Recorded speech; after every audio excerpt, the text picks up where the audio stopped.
The great hall of the Galactic Council fell silent. 47 species sat in their designated seats, their various forms casting strange shadows under the blue lights. Some had scales, others had fur, and a few glowed softly in the darkness. But all of them shared the same expression today: fear. Ambassador Thelric stood at the center podium. His forearms trembled slightly as he gripped the speaking stone.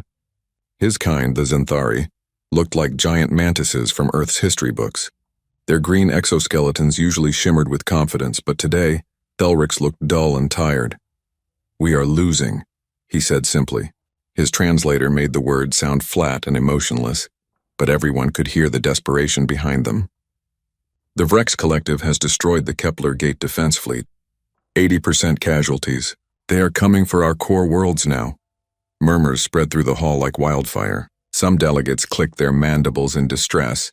Others released chemical signals of fear that the air filters struggled to clean. The Vrex Collective had been unstoppable for 3 years. They consumed everything in their path. Entire civilizations had vanished, their worlds turned into lifeless husks. Chancellor Morvax, leader of the council, raised his 6-fingered hand for silence. The old Calthian's skin had faded from bright purple to a worried gray. He had led the council for 30 cycles, but nothing in his long life had prepared him for this. "What options remain?" Morvax asked, though his tone suggested he already knew the answer. "None that we have not already tried," replied General Corseth, head of the council military. The reptilian commander's scales were scarred from 100 battles. "We have thrown everything at them. Our best weapons barely scratch their shields. Our fastest ships cannot match their speed. Every battle is a massacre." Thelric straightened his posture. He knew what he had to say next would cause an uproar. He had debated this moment for weeks, losing sleep cycles over it, but time had run out. "There is one option we have not tried," Thelric said carefully. "One species we have not asked for help." The hall erupted. Delegates shouted over each other. Some banged their appendages on their desks. Chancellor Morvax had to call for order 3 times before the noise settled. "You cannot be serious," hissed Ambassador Velktar of the Sylph Dominion. The snake-like being's eyes glowed red with anger. "The humans? Those barbaric primitives who rejected our generous offer of membership? Who sealed themselves behind their star system like frightened children?" "Barbaric, yes," Thelric agreed calmly. "Primitive? I am not so sure anymore." He pulled up a holographic display. Images appeared in the center of the hall, showing Earth's solar system. The Sol system, as humans called it. It had been quarantined for 200 years, ever since first contact had gone terribly wrong. 2 centuries ago we met humanity, Thelric continued. They were violent, unpredictable. They fought wars among themselves even as we spoke of peace. When pirates attacked their colony ship, the human response was so brutal that 3 species filed formal complaints. We labeled them as dangerous and suggested isolation. They agreed and sealed their borders. "Exactly my point," Velktar interrupted. "They are savages. What help could they possibly offer?" Thelric manipulated the display, zooming in on the outer edges of the Sol system. Strange structures appeared. Massive stations, weapons platforms, ships in configurations no one recognized.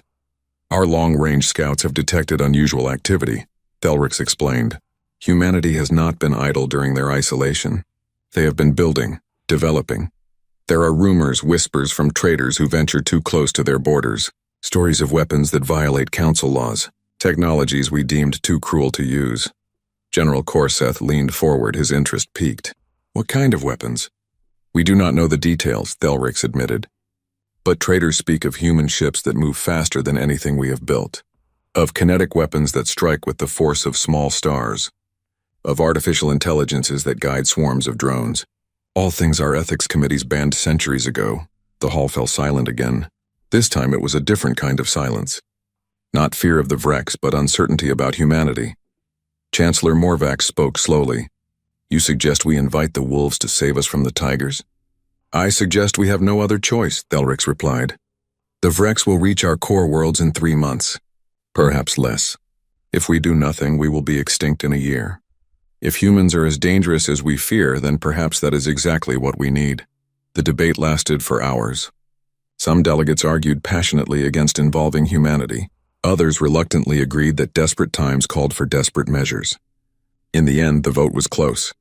25 species in favor, 22 against. The humans would be contacted. 3 weeks later, Thelrix found himself aboard a small diplomatic vessel, approaching the edges of human space. His crew was nervous.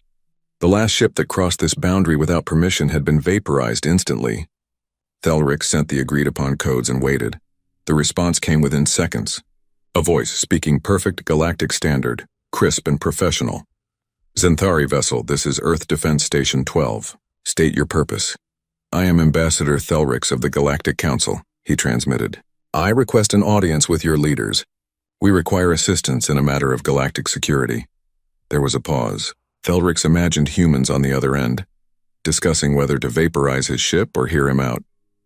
Proceed to coordinates we are sending now, the voice finally said. Deviate from the flight path and automated defenses will engage. We will send an escort. The escort arrived within minutes. 3 human ships, each no larger than a standard fighter craft, but they moved with unnatural precision. Their hulls were dark, almost invisible against space except for their running lights. As they guided Thelrix's ship deeper into the Sol system, he saw more of humanity's defenses. Weapon platforms orbited every major planet. Massive railguns pointed outward, their barrels wider than his entire ship. Missile batteries capable of launching thousands of projectiles. And everywhere patrol ships moving in complex patterns, their formations suggesting military precision beyond anything the Council employed. They took him to a space station orbiting Mars. It was enormous, easily the size of a small moon. The station's architecture was purely functional, with none of the artistic flourishes most species preferred. Everything about it screamed efficiency and purpose. Thelrix was escorted through corridors filled with humans in military uniforms. They all stopped to stare at him. Some looked curious, others hostile. One young human touched his weapon nervously as Thelrix passed. The ambassador felt very small and very alone. Finally, he was brought to a conference room. A single human woman waited for him. She wore a crisp black uniform with silver insignia. Her hair was pulled back severely and her blue eyes studied him with cold calculation. She stood when he entered. Ambassador Thelrix, she said, her translator rendering her words in Zenthari. I am Admiral Sarah Kowalski, commander of Earth Defense Fleet. Please sit. Thelrix settled into a chair designed for various alien anatomies. Admiral Kowalski sat across from him, her hands folded on the table. 200 years, she said quietly. That is how long it has been since the Galactic Council told us to stay away. How long since you abandoned the Aurora colony to raiders and told us it was not your problem? How long since you called us barbaric and suggested we remain in our corner of space? Thelrix's mandibles clicked nervously. He had read the historical files. He knew humanity had legitimate grievances, I remember. Thelrix said carefully. The Council failed you then. I will not pretend otherwise. But now the galaxy faces extinction. The Vrex Collective is destroying everything. In 3 months, they will reach the core worlds. We are asking for help. Admiral Kowalski's expression did not change. Why should we care what happens outside our borders? You made it clear we were not welcome in your galaxy. Because the Vrex will not stop at Council worlds, Thelrix replied. Once they finish with us, they will come for you. Help us now or face them alone later. The Admiral was quiet for a long moment. Then she pulled up a holographic display. Images of Vrex ships appeared along with battle data. We have been monitoring the situation, Kowalski admitted. Our long-range intelligence has tracked the Vrex for 2 years. We know what they are capable of. We also know that your fleets are being slaughtered. She manipulated the display showing different ship designs and weapon systems. Your problem is simple, she continued. You fight like you are playing a game with rules, honor, ethics, measured responses. The Vrex do not care about rules. They care about winning, and so do we. Thelrix felt a chill run down his spine. Are you saying you will help us? I am saying we will consider it, Kowalski replied. But there will be conditions. If we fight our way. No council committees second-guessing our tactics. No ethics reviews. No restrictions. You give us operational freedom, or we stay home. The council will agree to any terms, Thelrix said quickly. Perhaps too quickly, but desperation left no room for pride. Admiral Kowalski nodded slowly. Then humanity will help.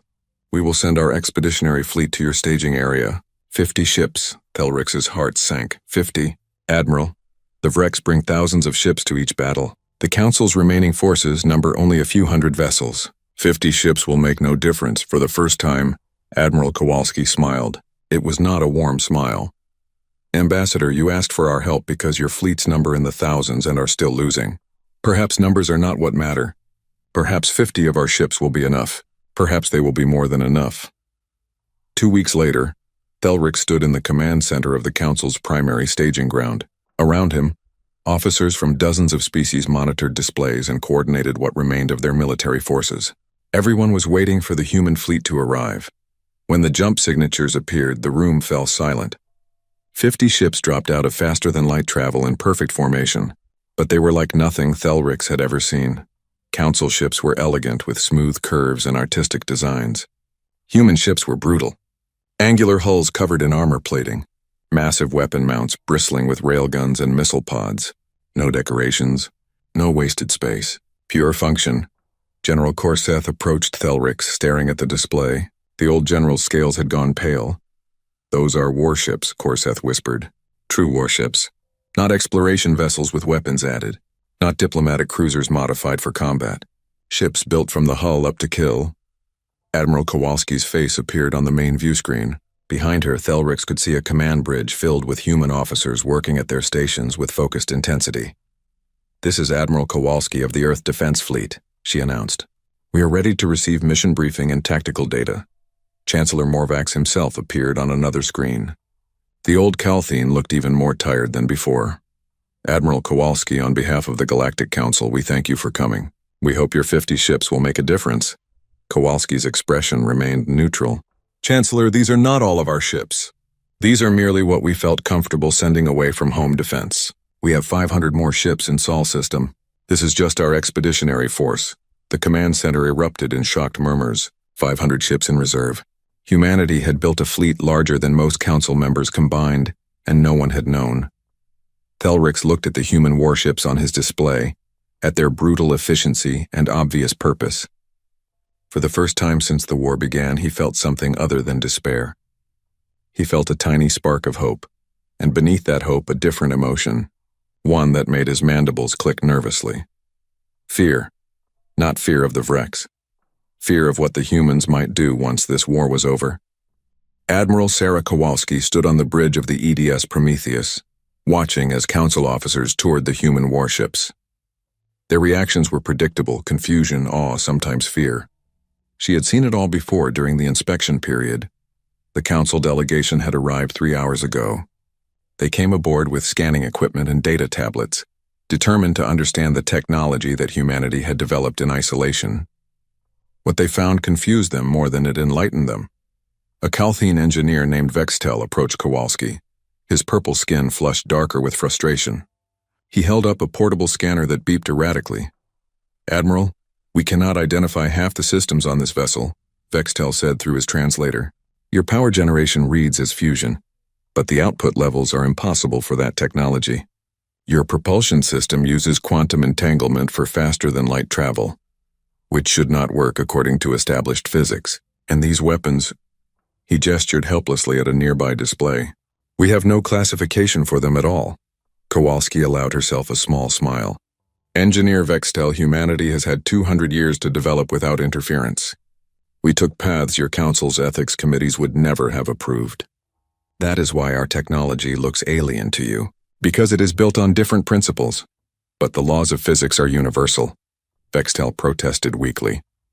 "The laws of physics, yes," Kowalski agreed. "But your interpretation of what is possible or ethical? That is what held you back. We had no such limitations." She pulled up a holographic display showing the Prometheus's main weapons array. "This is a railgun. Nothing fancy. We accelerate a tungsten rod using electromagnetic force. Simple physics. But we accelerate it to 0.9 of light speed. At that velocity, a small rod carries more kinetic energy than your capital ship's main batteries. When it hits a target, the target ceases to exist in any meaningful way. It does not explode. It vaporizes." Vextel's eyes widened. 0.9 light speed? The energy requirements alone would be enormous, Kowalski finished. Which is why we developed new fusion reactor designs. More efficient, more compact, more powerful. We needed them to run our weapon systems. The Council banned kinetic weapons above 0.2 light speed, Vextel said quietly. The Ethics Committee deemed them too destructive. Too cruel. That is why you are losing, Kowalski replied without emotion. You fight with one hand tied behind your back.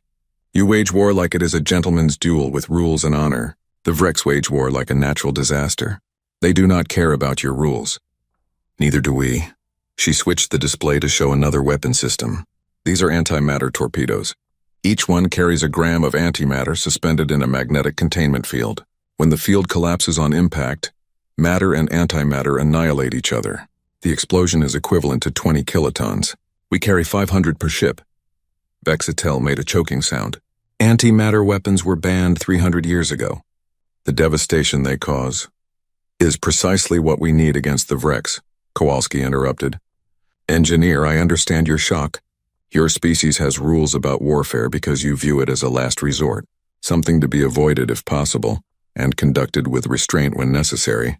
Humanity views warfare differently. War is inevitable, so we became very, very good at it. She gestured to a nearby tactical officer. Lieutenant Chen, bring up the drone control systems. A new display appeared showing thousands of small icons swarming around the human fleet in complex patterns. Each icon represented a combat drone controlled by artificial intelligence. AI-controlled weapons, Vextel breathed. Those were the first things banned by the Council. Machines making kill decisions without organic oversight? The moral implications are irrelevant when facing extinction, Kowalski said flatly. Each of our capital ships carries 3,000 autonomous combat drones.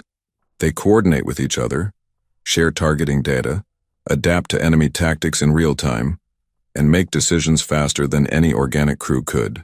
In combat, they deploy as a swarm that overwhelms enemy point defenses through sheer numbers and coordination.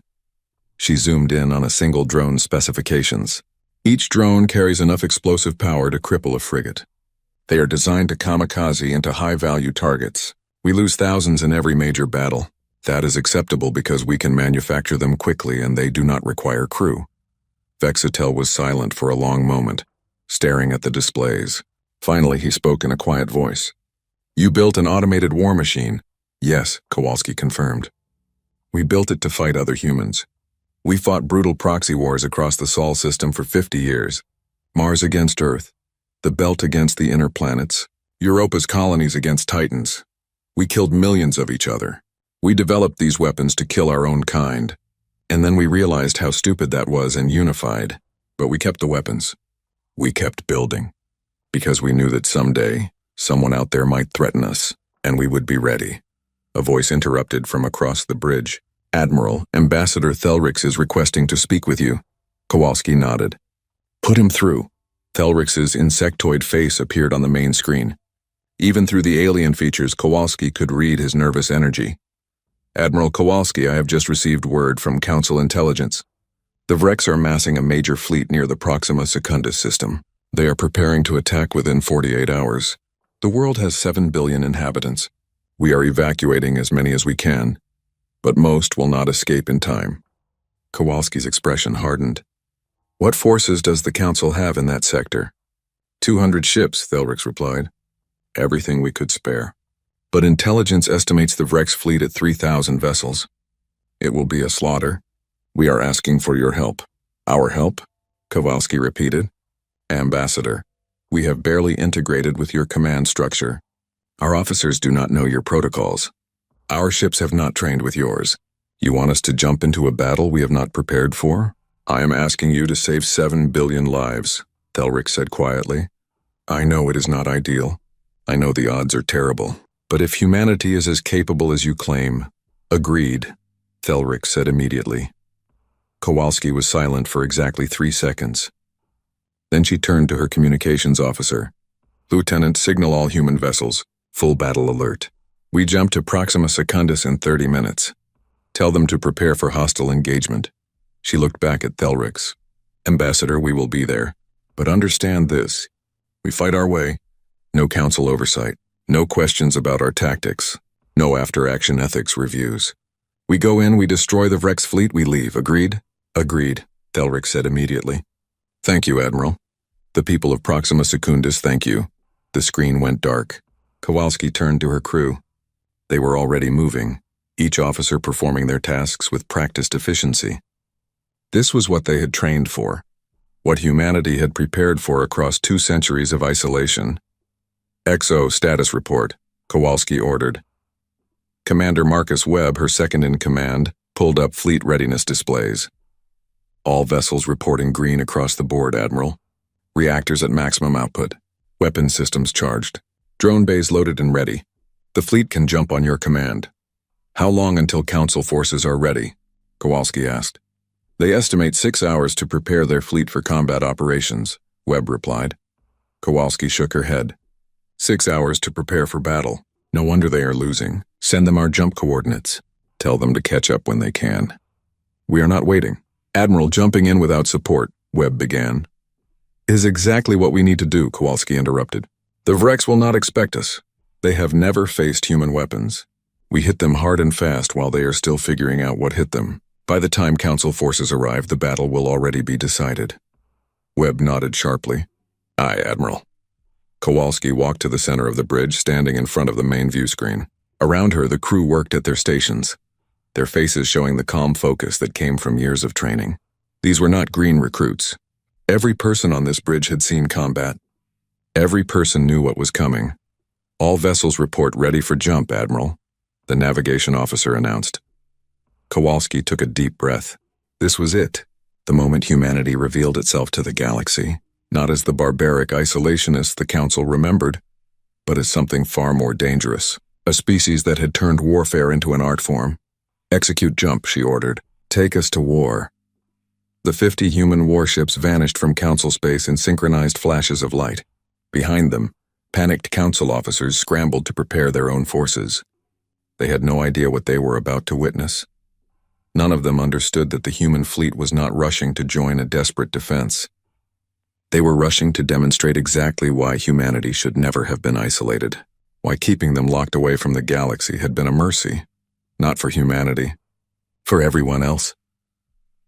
30 minutes later, 50 human warships emerged from faster-than-light travel at the edge of the Proxima Secundus system. Alarms immediately sounded across every bridge.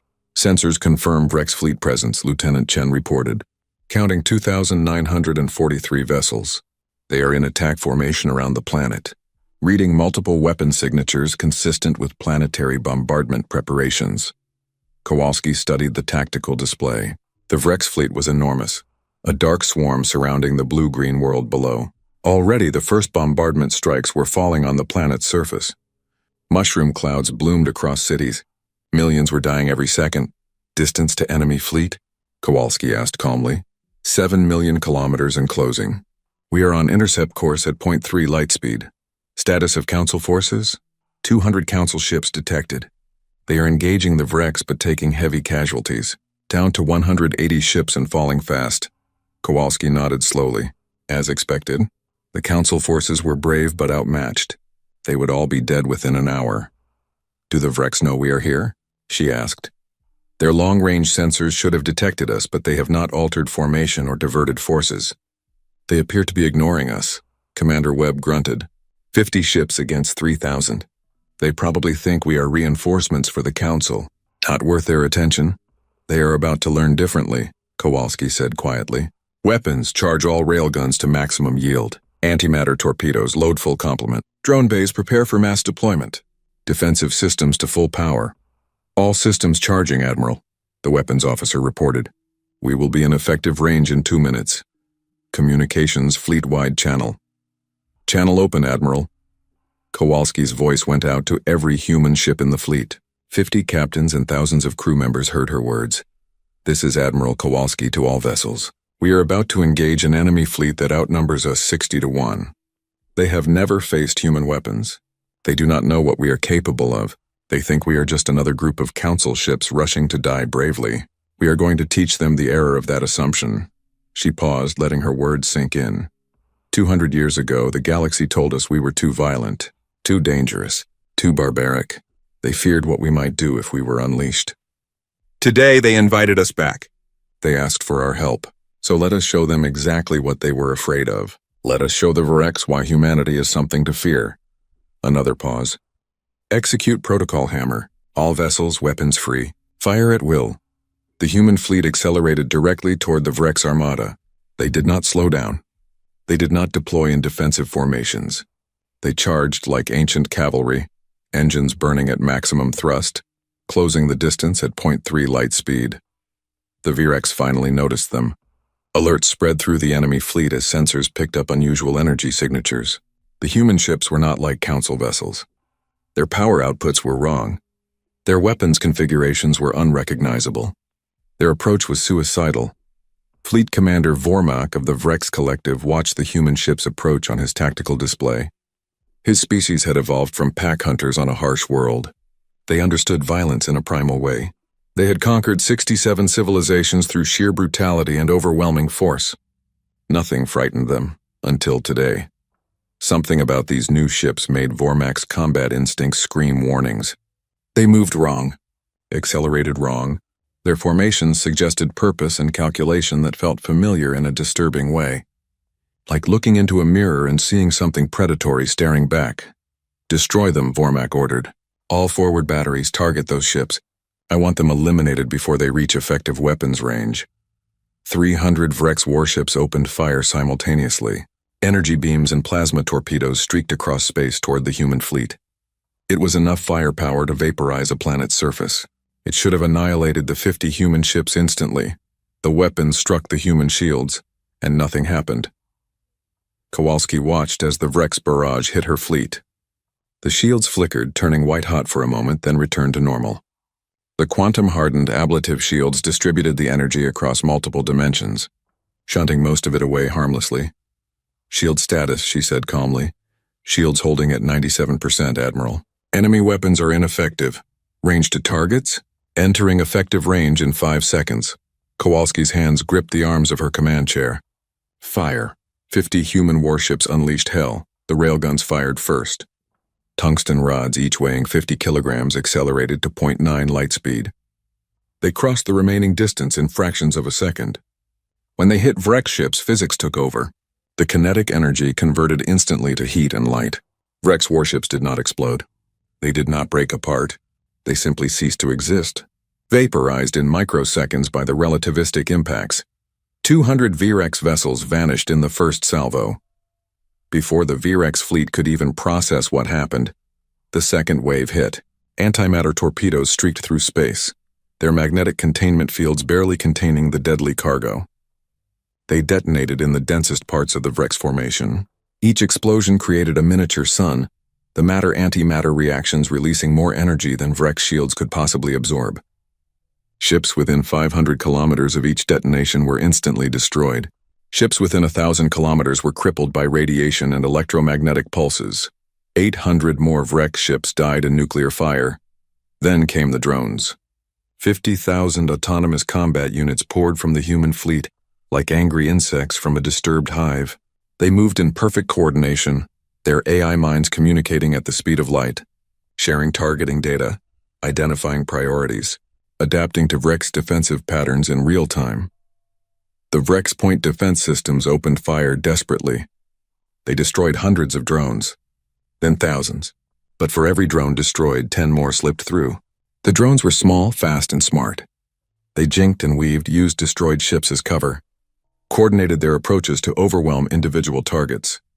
They slammed into Virex warships by the hundreds, each one carrying enough explosive power to penetrate hulls and detonate inside.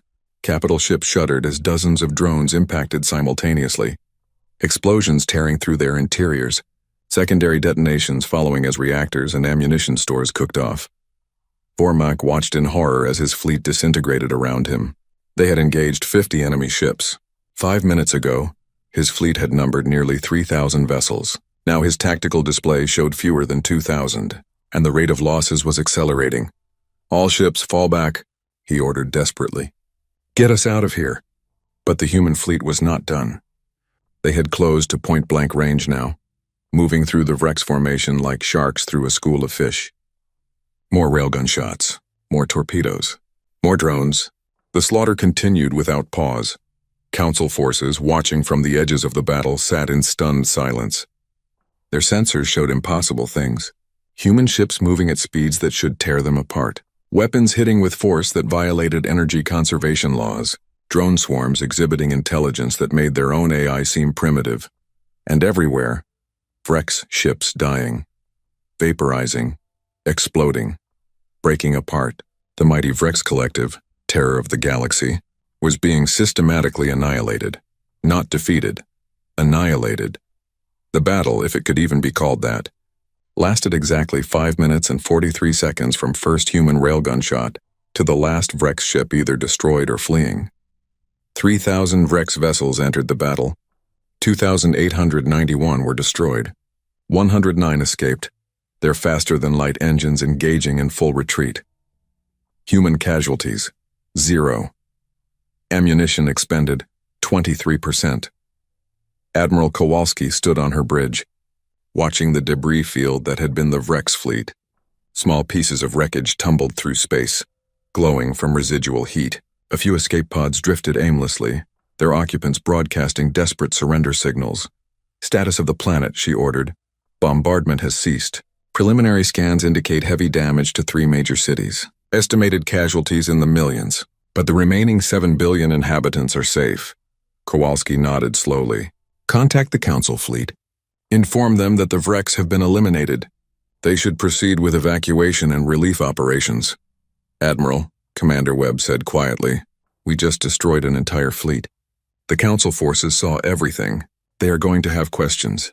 I know, Kowalski replied. She looked at the tactical display, at the 50 human ships holding position in perfect formation. Not a single vessel damaged, not a single casualty. Let them ask.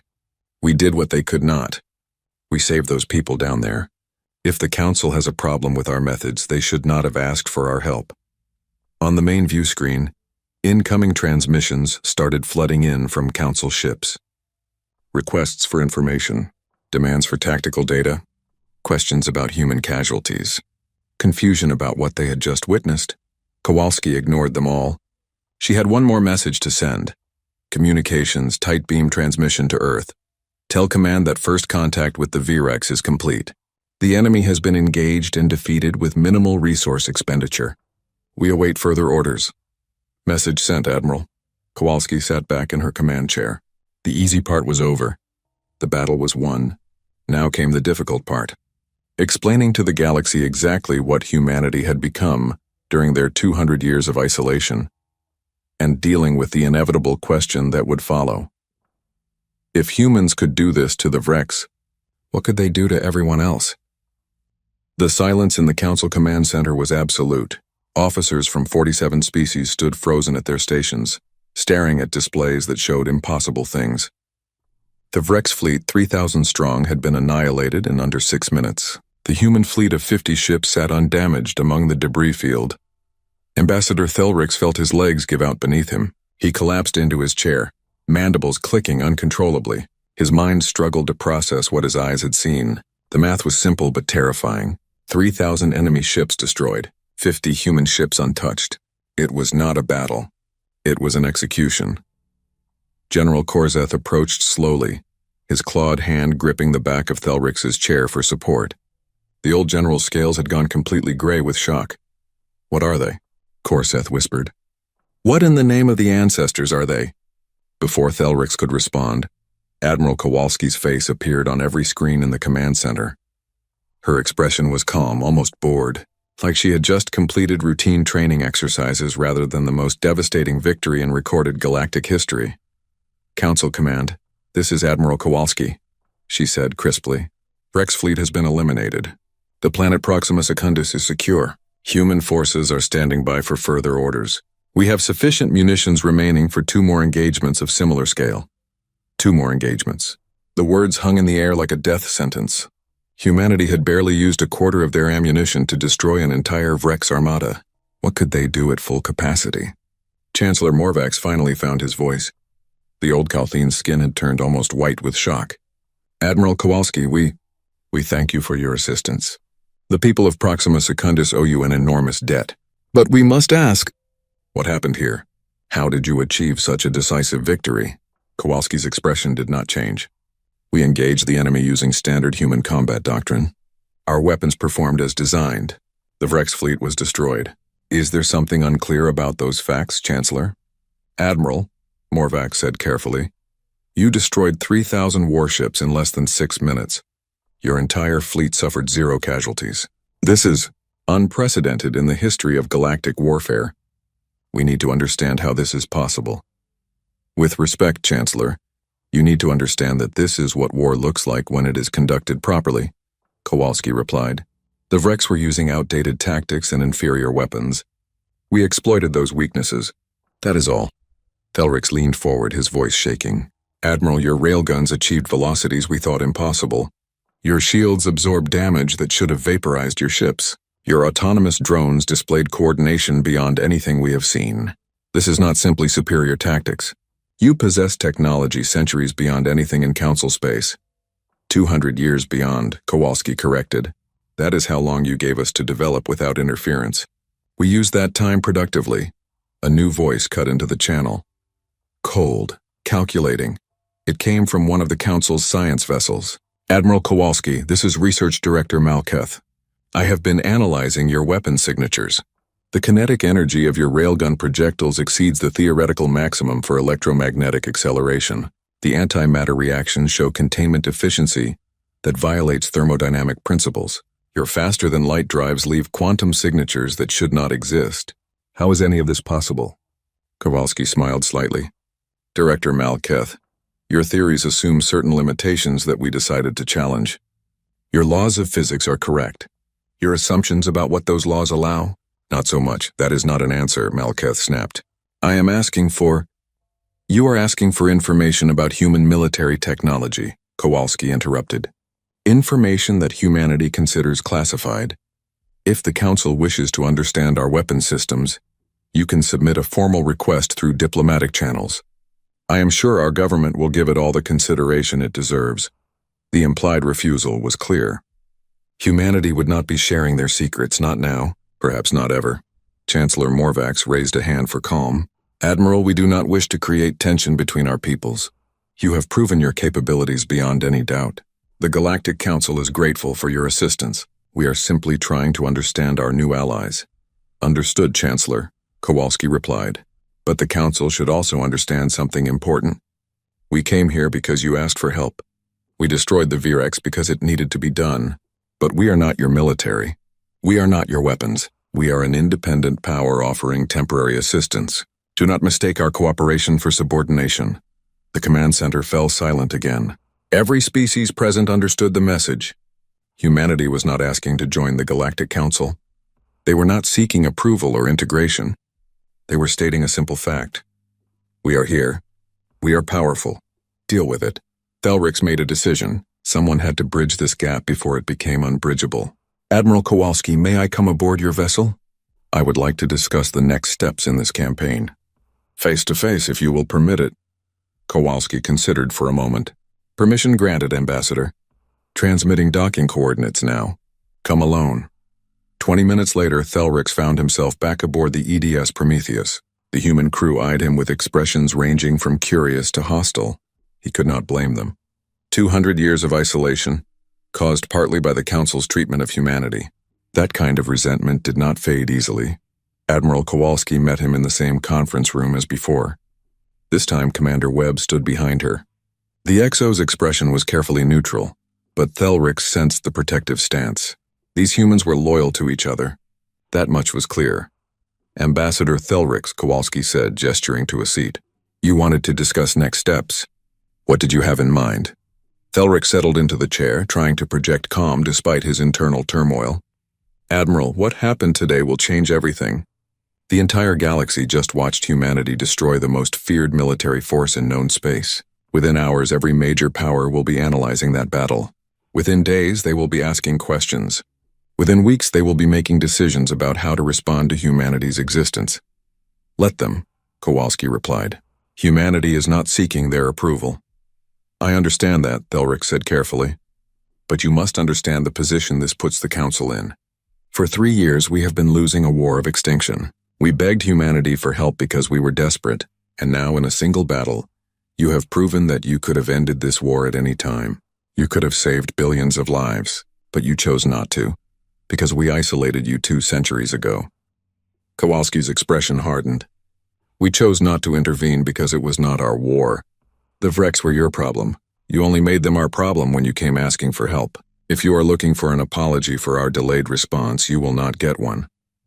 I am not looking for an apology, Thelric said quickly. I am trying to help you understand how the Council will react. There are species on the Council who will see today as proof that humanity should never have been isolated, that we made a terrible mistake 200 years ago. But there are others who will see today as proof that humanity is too dangerous to exist, that you are a threat that must be contained before you turn on us. Commander Webb leaned forward, his voice hard. Is that a threat, Ambassador? No, Thelric said firmly. It is a warning. I am trying to help you navigate the politics that are about to explode across Council space. Because like it or not, Admiral, humanity is now part of galactic affairs. You cannot destroy 3,000 warships in front of witnesses and expect to return to isolation afterward. Kowalski was quiet for a long moment. Then she sighed. You are right, of course. We knew this was inevitable. Earth Command hoped we could finish this war quickly and quietly, but that ship has sailed. So tell me, Ambassador, what do you suggest? Transparency, Thelric replied immediately. Not about your technology. I understand that must remain classified. But about your intentions. The galaxy needs to understand that humanity is not seeking conquest, that you came to help, not to conquer. We did come to help, Kowalski said, but the Council should also understand that we are not the gentle, peaceful species they might hope for. We are warriors, Ambassador. We spent 200 years fighting each other, perfecting the art of war. We unified because we realized the real threats were external, not internal. But we did not lose our edge. We sharpened it. Then help me understand that edge, Thelric said, because I am trying to advocate for humanity among my people.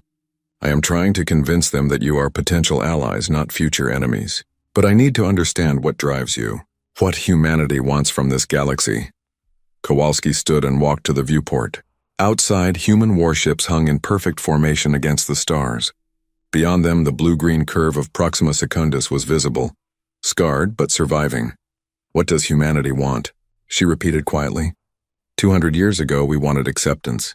We wanted to explore the stars, make friends, share knowledge. The galaxy told us no, told us we were too violent, too primitive, too dangerous. So we went home. We built our own civilization. We thrived without the Council's help. She turned to face Thelric directly. Now, we want to be left alone. We want our independence respected. We want the galaxy to acknowledge that we exist on our own terms, not theirs. And we want to ensure that no one ever threatens Earth or her colonies.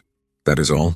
We are not seeking to conquer anyone. We are not interested in building an empire. We just want our corner of space and the strength to keep it safe. Then why help us? Thelric asked. If all you want is isolation, why risk your ships and your people for a council that rejected you? Because the Virex would not have stopped with you, Kowalski replied. Eventually, they would have come for us. Better to stop them now while we have allies, even reluctant ones, than face them alone later. Strategic pragmatism, Ambassador. Nothing more. Thelric nodded slowly. He believed her. Perhaps that was naive, but something in her tone rang true. Humanity was not seeking conquest. They were seeking security. The problem was their definition of security involved weapons capable of destroying fleets in minutes. I will carry your message to the Council, Thelric said. I will advocate for peaceful coexistence and mutual respect. But, Admiral, you must give me something to work with. Some gesture that proves humanity's good intentions. Kowalski thought for a moment. Very well. We will share limited tactical information about the Virex. Ship capabilities, weapons loadouts, standard tactical formations. Nothing about human technology, but enough to help Council forces defend themselves better. Will that suffice? It is a start, Thelric replied. Thank you, Admiral. Do not thank me yet, Kowalski said grimly. This war is not over. Today was one battle. The Vrex Collective is vast. They have lost a fleet, but they have hundreds more scattered across their territory. They will retaliate, and when they do, they will be ready for us. The next battle will not be so easy. Will you stay? Thelric asked. Will humanity continue to fight alongside us? For now, Kowalski confirmed. But understand that our commitment is conditional. If the Council tries to dictate our tactics or question our methods, we leave. If Council politics interfere with military operations, we leave. We are here to win this war, not play games. Are we clear? Crystal clear, Admiral, Thelric replied. As Thelric's shuttle departed the Prometheus, he looked back at the human fleet. 50 ships. Just 50. And they had changed the course of galactic history in 6 minutes. What would happen when Earth sent the rest of their fleet? What would happen when humanity revealed the full extent of their military power? He hoped the galaxy was ready for the answer. Because ready or not, humanity had arrived, and the universe would never be the same. Across the galaxy, in the heart of Rex territory, Fleet Commander Vormak knelt before the Supreme Collective. His flagship had barely escaped the battle at Proxima Secundus. Of the 3,000 ships under his command, only 109 survived. It was the worst defeat in Vrex history. "You failed," the Supreme Collective said. Its voice echoed through the chamber, cold and emotionless. The Supreme Collective was not an individual but a Gestalt consciousness, the merged minds of the Vrex ruling caste. It spoke with absolute authority. "I encountered an unknown enemy," Vormak replied, keeping his voice steady despite his fear. "A species not in our databases. Their technology exceeded anything we have encountered. Their weapons—" "Your excuses are irrelevant," the Collective interrupted. "You lost 3,000 warships to 50 enemy vessels. This is unacceptable. It cannot be tolerated. It will not be repeated. With respect, Supreme Collective, this enemy is unlike anything we have faced before," Vormak insisted. "They employ weapons we have never seen, tactics we have never encountered.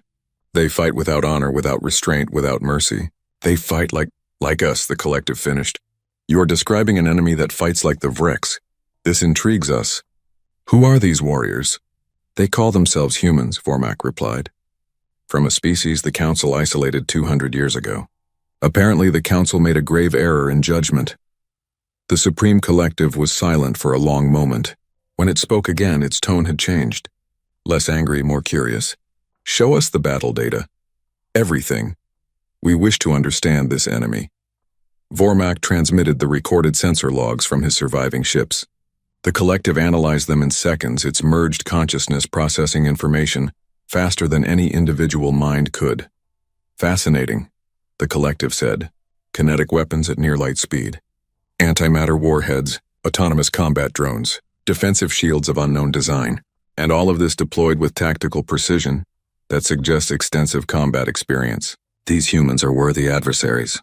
"What are your orders, Supreme Collective?" Vormak asked. "We will suspend offensive operations against Council worlds," the Collective announced. "All available forces will be redirected to studying this human threat. We will capture their ships, analyze their technology, learn their weaknesses, and when we are ready, we will return to Council space with overwhelming force. We will destroy the humans first, then we will finish consuming the Council." "How many ships should I requisition?" Vormak asked. "All of them," the Collective replied. "Every warship in Vrex space. We will not underestimate these humans again. If 50 of their ships can destroy 3,000 of ours, we will bring 30,000 to their next battle. We will crush them through sheer weight of numbers. No mercy, no restraint. Total annihilation." Vormak felt a chill run through his body. The Supreme Collective was committing the entire Vrex military to a single objective. This was unprecedented, but as he remembered the human weapons tearing through his fleet, he understood. Humanity was not just another enemy. They were an existential threat. "It will be done, Supreme Collective," Vormak said, bowing low. "See that it is," the Collective replied. "The humans have declared themselves. Now we will show them what happens when they threaten the Vrex Collective. We will show them that there are worse things in this galaxy than the Council feared humanity to be. We will show them that we are one of those things." Vormak departed the chamber and immediately began issuing orders. Fleet marshalling points were established. Supply lines were organized. Ship captains were briefed on the new priority target. Within hours, the largest military mobilization in Vrex history was underway. 30,000 warships began moving toward Council space. Not to conquer, not to assimilate, but to destroy a single species that had dared to challenge Vrex supremacy. Humanity had won the first battle. But the war was about to become something far more terrible. Something that would test whether human weapons and human tactics were enough to stand against an enemy that could match their ruthlessness and far exceed their numbers. The galaxy held its breath, waiting to see what would happen when an unstoppable force met an immovable object. When the Vrex war machine collided with human military doctrine, when two species that lived for war finally found worthy opponents in each other, the answer would be written in fire and blood across a dozen star systems. And when it was over, the survivors would remember this moment. The moment everything changed. The moment humanity revealed themselves not as saviors or conquerors, but as something the galaxy had never seen before. Warriors. True warriors. The kind that emerged from a species that nearly destroyed itself learning how to kill, then unified just in time to turn those skills outward. The Vreks were about to learn what the Council had suspected 2 centuries ago, that humanity was dangerous. Not despite their capacity for violence, but because of it. Because they had refined violence into an art form. Because they understood war in a way that most species, even warrior species like the Vreks, could never match. They understood that war was not about honor or glory or conquest. War was about winning, at any cost, by any means, with absolute commitment and zero hesitation. And humanity was very, very good at winning. News of the Battle of Proxima Secundus spread across the galaxy at the speed of light. Within hours, every major civilization had received the transmission. Within days, the entire galactic community was watching the battle footage on endless repeat. 3,000 Virex warships destroyed in less than 6 minutes. 50 human vessels untouched. The numbers were clear. The implications were terrifying. The Galactic Council convened an emergency session. Every species sent their highest-ranking officials. The Grand Chamber, usually filled with diplomatic pleasantries and careful negotiations, buzzed with heated arguments and fearful whispers. Humanity had changed everything, and no one knew how to respond. Chancellor Morvax called the session to order, his skin still pale from shock. Honored delegates, we face an unprecedented situation. The human species has demonstrated military capabilities far beyond anything in Council records. We must decide how to proceed.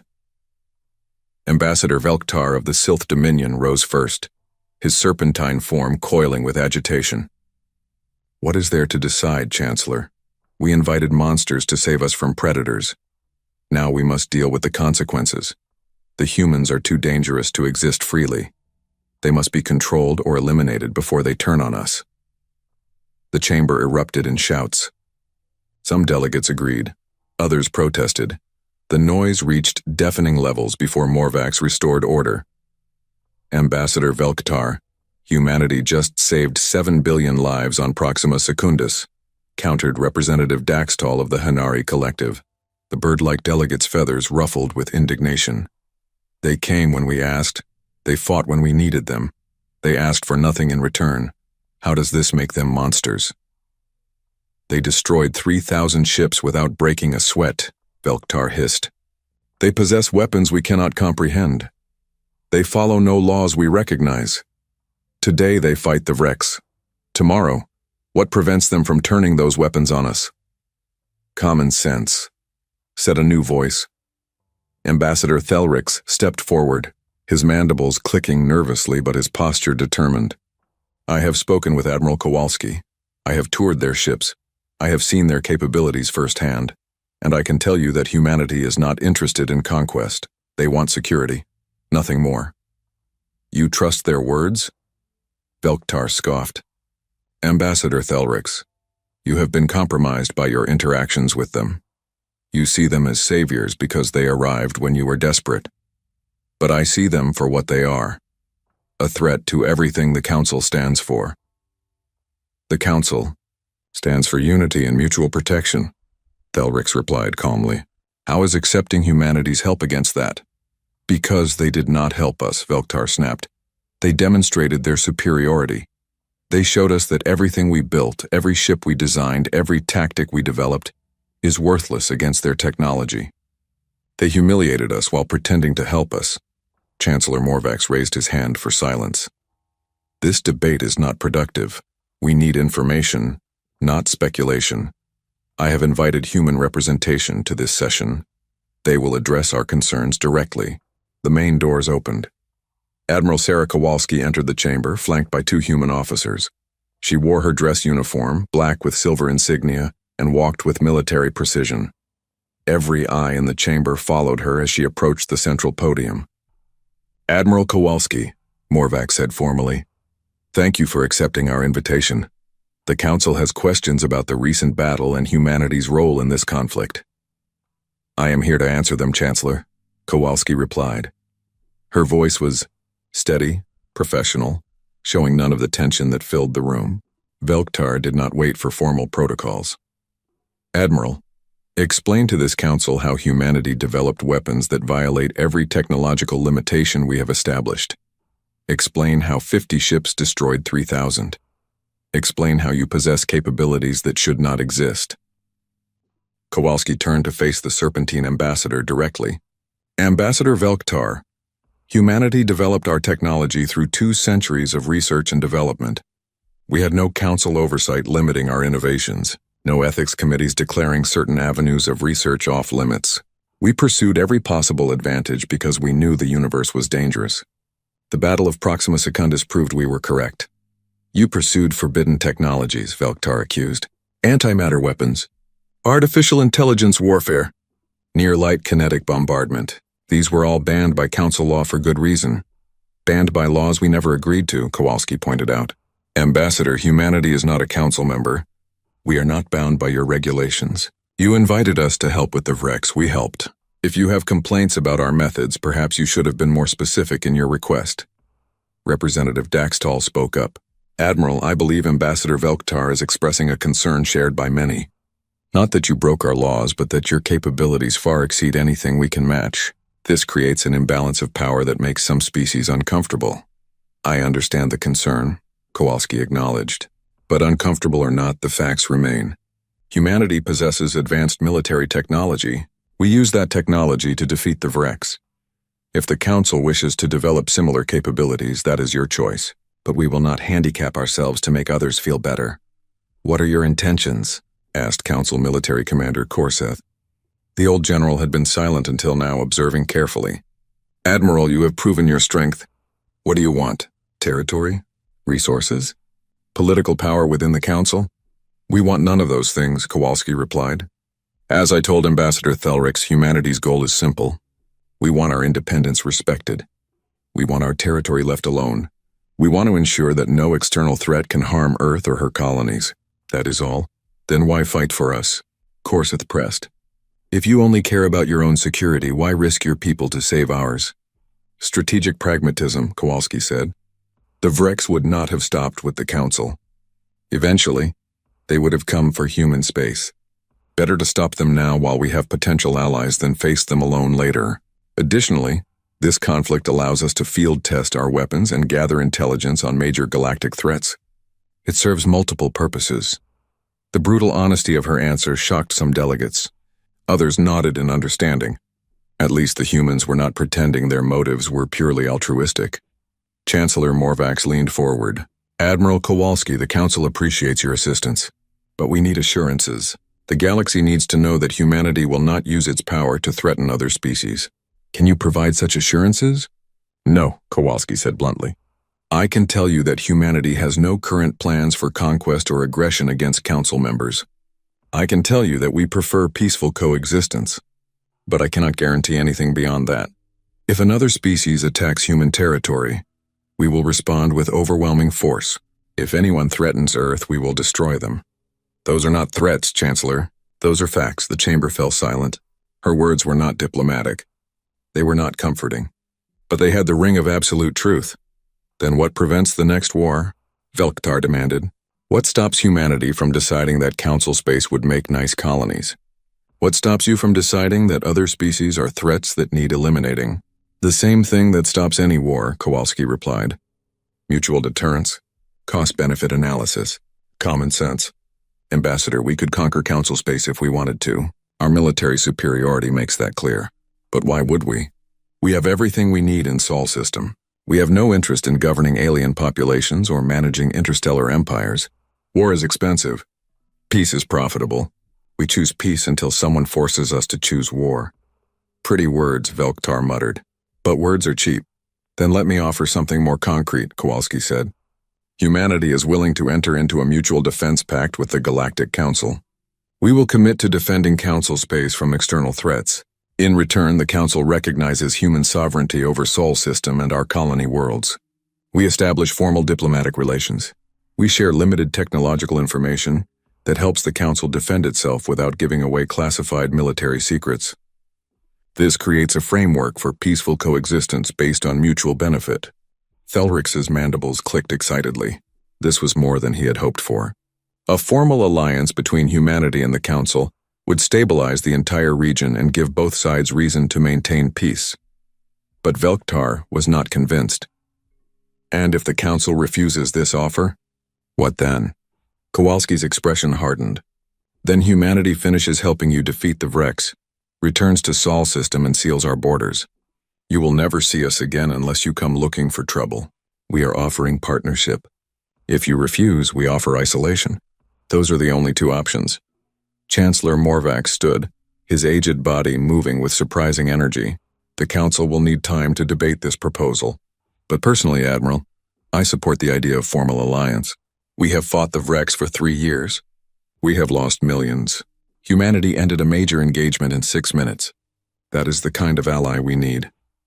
There is one more thing the Council should know, Kowalski said quietly. Our intelligence indicates that the Vrex are marshalling their entire military for a massive counterattack. They are not giving up. They are preparing to come at us with everything they have. Tens of thousands of ships. Perhaps more. They will not make the mistake of underestimating us again. The chamber erupted in panic. Delegates shouted questions. Some called for immediate evacuation of core worlds. Others demanded military mobilization. The fear that had been briefly pushed aside by the victory at Proxima Secundus came flooding back. How long do we have? Korseth demanded. Unknown, Kowalski replied. Weeks at minimum. Months at maximum. The Vrex are mobilizing forces from across their territory. When they come, it will be with overwhelming numbers. This will be the decisive battle of the war. Can you win? Morvac asked simply. All the politics, all the debates, all the fears came down to that single question. Admiral Kowalski, when the Vrex come with their full might, can humanity stand against them? Kowalski met his gaze steadily. I do not know, Chancellor. At Proxima Secundus we had technological superiority and the element of surprise. In the next battle, the Vrex will be prepared. They will bring numbers that even our weapons cannot easily overcome. We will fight. We will make them pay for every meter of space, but I cannot guarantee victory. Her honesty was refreshing even as it was terrifying. She was not boasting about human invincibility.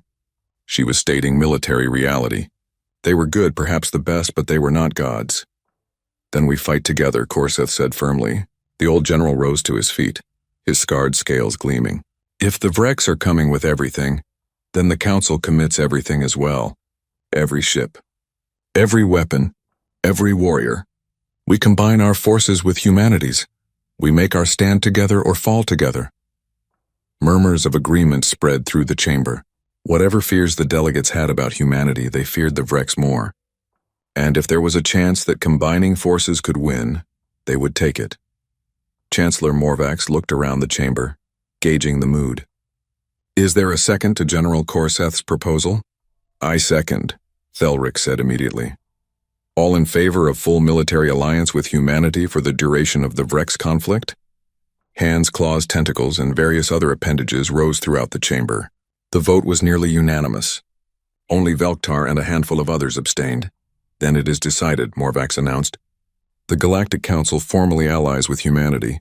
Admiral Kowalski, you will have full access to Council military resources and intelligence. In return, we ask for your continued support against the Vrex threat. Agreed, Kowalski said. I will coordinate with General Korseth to integrate our forces. We have a lot of work to do and not much time to do it. As the session ended and delegates filed out, Thelric approached Kowalski. You were honest with them. You did not promise easy victory or minimize the danger. I appreciate that. Lying would not help anyone, Kowalski replied. The Vrex are coming. The next battle will be hell. But at least now we face it together. Admiral, may I ask you something personal? Thelric said. Go ahead. You spoke about humanity's wars, about fighting each other for 50 years, about millions dying. Does that haunt you? The cost of becoming so good at war? Kowalski was quiet for a moment. Every day, Ambassador. Every day I remember the battles of the Belt Wars, the Mars Rebellion, the Europa Incident.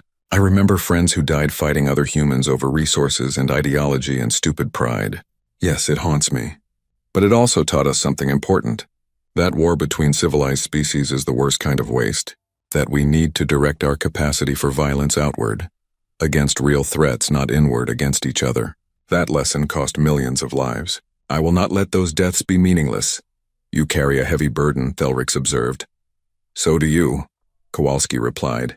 You convinced your people to trust humans, to ally with monsters, as Velktar called us. That took courage. I convinced them because I believe you meant what you said, that humanity wants peace. We do, Kowalski confirmed. But Ambassador, understand something. We want peace because we know the cost of war, not because we fear it. There is a difference. And in the coming battle, the Vrex will learn that difference the hard way. Across the galaxy, in Vrex territory, Fleet Commander Vormak stood aboard his new flagship, watching as thousands of warships gathered. This was just one of 30 assembly points. At each one, 1,000 ships prepared for war. The largest military force the Vrex had ever assembled. All for one purpose, destroying humanity. The Supreme Collective's voice echoed through his mind. Status report. Assembly is proceeding as planned, Supreme Collective, Vormak reported. 28,000 warships have reached their marshalling points. Another 5,000 are en route. We will be ready to launch the offensive within 3 weeks. The humans will not expect such numbers, the Collective said with satisfaction. They defeated 3,000 ships through technological surprise. But technology means nothing when buried under sufficient mass. We will overwhelm them. 30,000 ships against their 50. Even their weapons cannot kill fast enough. What of the Council forces? Vormak asked. Intelligence suggests they are combining their fleet with the humans. Irrelevant, the Collective replied. The Council's weapons are ineffective against our shields. Only the humans pose a real threat. Once they are eliminated, the Council will fall within weeks. We will assimilate everything. Their worlds. Their resources. Their populations. All will serve the Vrex. Vormak felt the familiar anticipation of battle. This time would be different. This time they would not underestimate the enemy. This time they would bring overwhelming force. And this time, the humans would learn that there were some enemies that even advanced technology could not defeat. The countdown had begun. 3 weeks until the largest space battle in galactic history. 3 weeks until humanity's weapons faced a test beyond anything they had encountered. 3 weeks until the galaxy learned whether 50 human ships and their Council allies could stand against 30,000 Vrex warships bent on total annihilation. The stakes could not be higher. If humanity won, they would secure their place among the stars and cement the alliance with the Council. If they lost, the Vrex would consume everything. Earth would fall. The Council would collapse. An entire section of the galaxy would go dark. There would be no middle ground. No negotiated settlement. No honorable retreat. Just war, pure and absolute. Survival or extinction. That was all that remained. And on both sides, warriors prepared for battle, knowing that the outcome would echo through history for generations to come. 23 days after the Battle of Proxima Secundus, the largest fleet ever assembled in galactic history gathered at the Kepler Gate. 550 human warships stood in perfect formation, their dark hulls absorbing light like holes in space. Around them, 800 Council vessels from 47 different species formed a protective sphere. This was it. The final stand. Everything came down to what happened in the next few hours. Admiral Sarah Kowalski stood on the bridge of the EDS Prometheus, watching the tactical displays. Her fleet had grown. Earth Command had sent 500 additional ships. Every available human warship now stood ready for combat. This was not a token force. This was the full might of humanity's military. Sensor contact, Lieutenant Chen reported. Multiple jump signatures at extreme range. Counting. Admiral, I am reading 30,317 Vrex vessels. They are emerging from faster than light in attack formation. 30,000. The number was staggering. Even prepared for it, Kowalski felt a cold weight settle in her stomach. The Vrex had brought everything. Every ship, every weapon, every warrior. They were not here to fight a battle. They were here to wage total war. Status of Council forces? Kowalski asked calmly. All 800 ships reporting ready, Admiral, Commander Webb replied. General Korseth confirms his forces are prepared for combat operations under human tactical command. That had been the key negotiation. The Council agreed to place their entire fleet under human command for this battle. It went against centuries of tradition and pride, but desperation made compromises necessary. General Korseth had supported the decision, recognizing that unified command was essential for survival. Communications, fleet-wide channel, Kowalski ordered. Channel open, Admiral. Kowalski's voice went out to 1,300 ships. Human and alien crews alike heard her words. This is Admiral Kowalski to all vessels. The Vreks have brought 30,000 warships to this battle. They outnumber us roughly 23-1. They come here seeking revenge for their defeat at Proxima Secundus. They come here to destroy humanity and eliminate the Council. They come here believing that superior numbers will overcome our technological advantage. She paused, letting the weight of those numbers sink in. They are partially correct. Numbers matter in warfare, mass matters, and they have overwhelming mass on their side. But they are also wrong. They do not understand what they are facing. They see humans as just another species with advanced weapons. They see the Council as the same defeated force they have been crushing for years. They do not understand that we are different now, that we fight together, that we have adapted and learned and prepared for exactly this moment. Another pause. 200 years ago, humanity was told we were too dangerous for civilized space. Today, we prove that assessment was correct. We are dangerous, not to our allies, but to our enemies. We are the most dangerous thing in this galaxy. Today, we show the Vreks what it means to face humanity and her allies. Today, we show them that some species should never be provoked. Today, we write a message in fire and blood that will echo across the stars for 1,000 years. You do not threaten Earth. You do not threaten the Council. You do not threaten any of our worlds. Because if you do, we will come for you, all of us. And we will not stop until the threat is eliminated. Final pause. All ships, weapons free. Execute Battle Plan Omega. For Earth, for the Council, for survival. The combined fleet surged forward. Unlike at Proxima Secundus, they did not charge recklessly. They moved in careful formation, human ships in the vanguard, Council vessels providing support and coverage. They had planned this battle for 3 weeks. Every ship knew its role. Every captain understood the strategy. This was not improvisation. This was calculated warfare conducted by experienced commanders against a desperate enemy. The Vreks fleet advanced to meet them. 30,000 warships moving as one, their formation, designed to maximize overlapping fields of fire and prevent the concentrated attacks that had devastated them before. They had learned from Proxima Secundus. They would not cluster. They would not present easy targets. They would use their numbers to surround and overwhelm. Enemy fleet splitting into 3 prongs, Chen reported. They are attempting to envelop us from multiple vectors. Anticipated, Kowalski replied. Execute counter-move Alpha. Human squadrons 1 through 10 engage the central prong. Squadrons 11 through 30 hold position and prepare to intercept flanking forces. Council fleet, focus on defensive screening and anti-missile operations.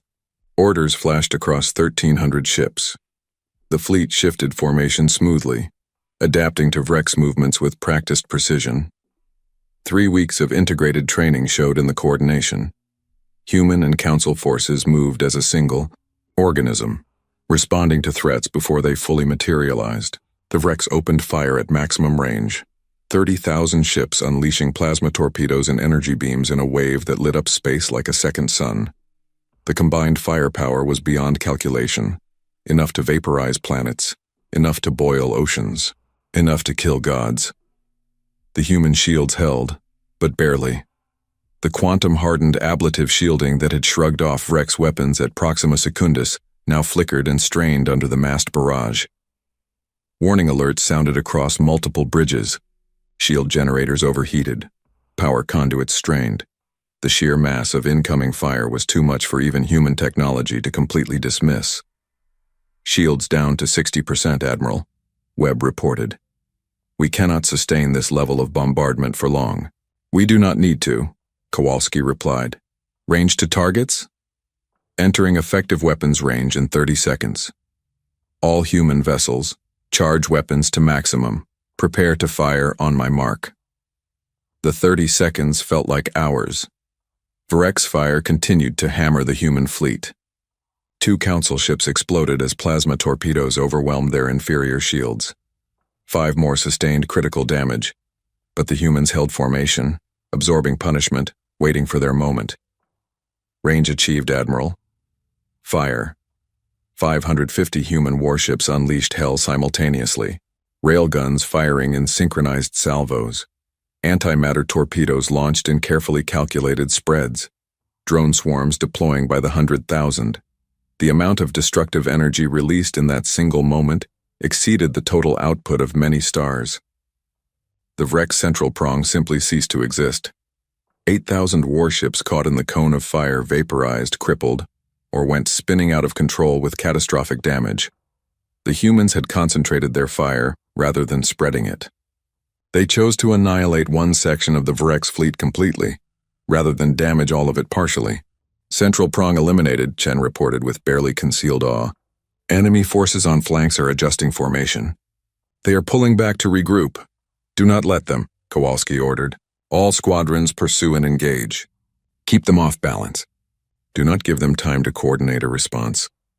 The human fleet split into multiple task forces, each one moving independently but in coordination with the others. This was the advantage of extensive training and AI-assisted tactical coordination. They could maintain unified strategy while allowing individual commanders tactical flexibility. Fleet Commander Vormak watched his tactical display with growing horror. 8,000 ships gone just like that. The humans had done it again. Their weapons were simply too powerful. His numbers advantage was meaningless if they could kill thousands of his ships in seconds. All forces fall back to secondary positions, he ordered. We need to establish a defensive perimeter and force them to come to us. But the humans did not let him. They pressed their attack relentlessly, forcing Vrek's ships to fight while out of position, preventing them from forming the coordinated defense Vormak needed. This was not the brute force victory of Proxima Secundus. This was skilled commanders using superior technology and better tactics to defeat an enemy that outnumbered them more than 20-1, and it was working. The battle raged for hours. Human ships darted through Vrek's formations like sharks, their weapons tearing apart everything they touched. Council forces provided crucial support, their shields intercepting missiles meant for human vessels, their sensors extending the range at which human weapons could track targets. It was not perfect coordination. Ships still died. Mistakes were made. But the alliance held. Admiral Kowalski watched the casualty reports mount. 20 human ships destroyed, 37 damaged, 112 council vessels lost. Against those losses, the Vreks had lost over 17,000 warships. The numbers favored the alliance, but the cost was staggering. Every destroyed ship represented thousands of dead crew members. Every human casualty was someone who had trained and fought and trusted her command. Admiral, the Vreks are breaking formation, Webb reported. They are falling back across all sectors. It looks like a general retreat. Confirm it, Kowalski ordered. Make sure this is not a tactical withdrawal. Chen checked his displays. Confirmed. They are activating faster than light drives. The Vreks fleet is retreating from the system.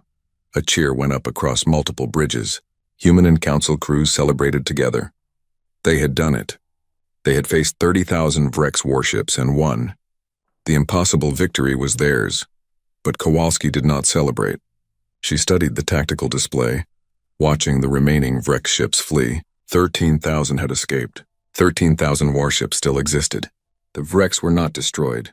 They were defeated, yes, bloodied, but not eliminated. Status report, she ordered. 20 human ships destroyed, 37 damaged but repairable, Webb replied. Council forces report 112 vessels destroyed, 240 damaged. We sustained approximately 15% casualties. The Vreks lost over half their fleet. Will they come back? Someone asked. Kowalski was quiet for a moment. Eventually, maybe, but not soon. We broke their main force. It will take years for them to rebuild, maybe decades. And by then, we will be even stronger. She opened a channel to the fleet. All ships, excellent work today. You fought with courage and skill. The victory is yours. Well done. Another cheer echoed through the fleet. This time, Kowalski allowed herself a small smile. They had earned this moment. They had faced overwhelming odds and prevailed. That was worth celebrating.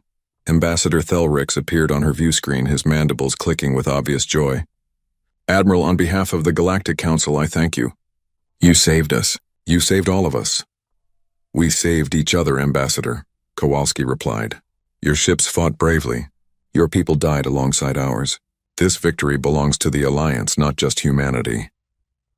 The Council will not forget what happened here, Thelric said seriously. We came into this war divided and desperate. We emerged united and victorious. That is the gift humanity gave us. Not just military aid, but the example of what we could be when we work together. Ambassador, I have a request, Kowalski said. Anything, Admiral. Formally invite humanity to join the Galactic Council. Full membership. Equal voting rights. Mutual defense pact. The works. It is time we stopped being outsiders looking in. It is time we became part of this galaxy properly. Thelric's mandibles clicked rapidly with surprise and pleasure. Admiral, I will personally sponsor that proposal. After today, I doubt anyone will vote against it. Welcome home, humanity. Welcome home. As the fleet began organizing rescue operations and damage assessment, Kowalski looked out at the stars. 200 years ago, humanity had been rejected, cast out, told they were too dangerous. Today, they had proven that assessment both right and wrong. They were dangerous, incredibly dangerous, but they were dangerous to the right people, to threats, to enemies, to those who would harm the innocent. And now, finally, they were coming home. Not as conquerors, not as saviors, but as equals, as partners, as members of a galaxy that was learning that sometimes you needed dangerous allies to face dangerous threats.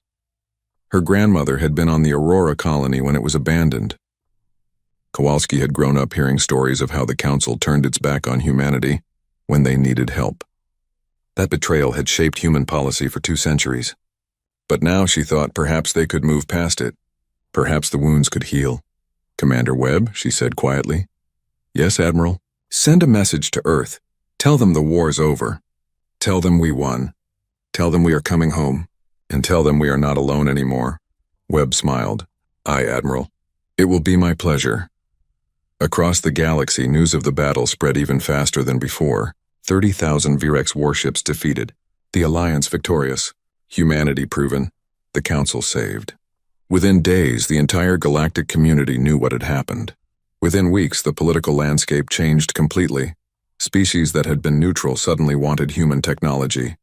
Civilizations that had been skeptical now sought alliances. The Vrex, humbled and defeated, retreated to their core worlds and went silent. For the first time in living memory, the galaxy was at peace. The Galactic Council formally invited humanity to join as full members. The vote was unanimous. Even Ambassador Velktar voted in favor, recognizing that opposing humanity now would be both pointless and dangerous. Earth accepted the invitation, and for the first time in 200 years, humans walked the halls of the Council as equals rather than petitioners. Admiral Kowalski was offered multiple promotions and honors. She declined most of them. She did accept one, a joint commission as both Earth Defense Fleet Admiral and Council Military Advisor. Someone had to make sure the Alliance held. Someone had to ensure that humans and aliens continued working together. She would be that bridge. Years later, historians would look back at the Battle of Kepler Gate as the turning point, the moment when humanity rejoined galactic civilization, the moment when the Council learned that unity made them stronger, the moment when the Vrex learned that there were species they could not defeat. But for those who fought there, who bled there, who lost friends there, it would always be something simpler. The day they proved that working together, even the impossible could be achieved. The day humanity stopped being the scary outsiders and became trusted allies. The day the galaxy learned that sometimes the most dangerous species can also be the most valuable friends. Admiral Sarah Kowalski stood in her quarters aboard the Prometheus, looking at a photo of her grandmother, the woman who had survived the Aurora colony abandonment, the woman who had instilled in young Sarah a healthy distrust of aliens and a burning determination to ensure Earth would never be vulnerable again. We did it, Babcia, Kowalski whispered in Polish. We made them respect us. We made them see us as equals, and we did it without becoming the monsters they feared. I hope that makes you proud. Outside her window, human and alien ships worked side by side, repairing damage, tending wounded, sharing supplies. The barriers were not gone. Trust was still fragile, but it was a start. A real start. And sometimes, Kowalski thought, that is all you can ask for. A chance to prove yourself. A chance to build something better. A chance to turn former enemies into future friends. Humanity had been given that chance, and they had seized it with both hands. The war was over. But the real work, the work of building lasting peace, was just beginning. It would take years, decades, generations maybe, but for the first time in 200 years, humanity and the galaxy were working toward that goal together, and that was worth everything they had sacrificed to achieve it.